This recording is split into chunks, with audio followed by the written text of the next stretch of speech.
আজকে ছাত্র নাগরিকের সবার গণবিস্ফোরণের কারণে যে আমাদের প্রাথমিক বিজয় অর্জন হয়েছে, সেই প্রাথমিক বিজয়টি দীর্ঘায়িত করার জন্য আপনারা নিজ নিজ জায়গা থেকে সামাজিক নিরাপত্তা বলয় আপনারা তৈরি করুন এবং আপনাদের পাশে যারা সংখ্যালঘু রয়েছে তাদের নিরাপত্তা নিশ্চিত করুন।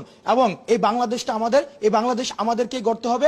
আপনারা নিশ্চিত করবেন আপনার পাশের যে ভাইটি রয়েছে, বোনটি রয়েছে, সংখ্যালঘু যে ভাই বোন রয়েছে, তাদের উপরে যেন কোনো নির্যাতন এবং নিপীড়নের শিকার না হয়। আমাদের সংগ্রামী প্রিয় দেশবাসী, আপনারা একটা জিনিস মনে রাখবেন যে যারা শত্রুরা তারা একদিনের এই নিমিষেই কোনোদিন শেষ হয়ে যায় না।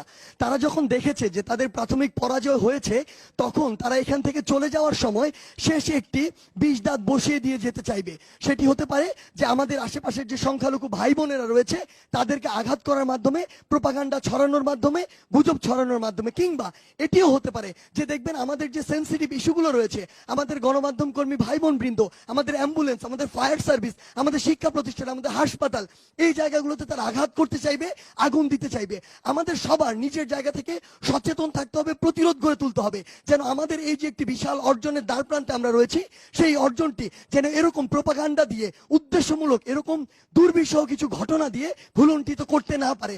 এবং আপনারা আজকে রাজপথে থেকে যেভাবে সবকিছু প্রতিরোধ করেছেন, এই যে অপচেষ্টাগুলো আপনাদেরকে প্রতিরোধ করতে হবে, তাহলেই আমাদের যে আসল উদ্দেশ্য সেদিকে আমরা এগিয়ে যেতে পারবো।